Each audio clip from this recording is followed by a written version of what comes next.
വാർത്താ മലയാളം ന്യൂസിന്റെ പ്രത്യേക പരിപാടിയായ നാട്ടിലെ താരത്തിൽ ഇന്ന് പരിചയപ്പെടുത്തുന്നു കോട്ടയം മുത്തോലി തെക്കുമുറി സ്വദേശി ഷൈബു തോമസ് തോപ്പിൽ. പലർക്കും പല മേഖലയിൽ പ്രാവീണ്യമുണ്ട്. ഇയാളുടെ താല്പര്യം കൃഷിയിലായിരുന്നു. 40 വർഷമായി കൃഷി ചെയ്യുന്ന ഇയാൾ ഒരു വേറിട്ട വ്യക്തിത്വത്തിന്റെ ഉടമയാണ്.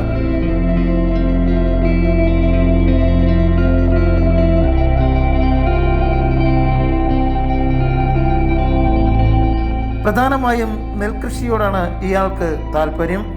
രക്തശാലി, ഞവര തുടങ്ങിയ നാടൻ ഇനങ്ങളും D1 മധുരരത്ന തുടങ്ങിയ സങ്കര ഇനങ്ങളും ഇതിൽ ഉൾപ്പെടും.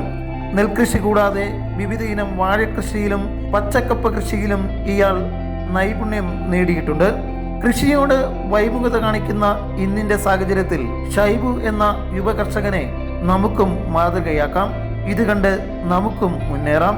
റെൻസോയ് ജോസ്, വാർത്താ മലയാളം ന്യൂസ്, കൊച്ചി. കൂടുതൽ വാർത്തകൾക്കായി വാർത്താ മലയാളം ചാനൽ സബ്സ്ക്രൈബ് ചെയ്ത് തൊട്ടടുത്ത് കാണുന്ന ബെല്ലൈക്കൺ കൂടി ക്ലിക്ക് ചെയ്യുക.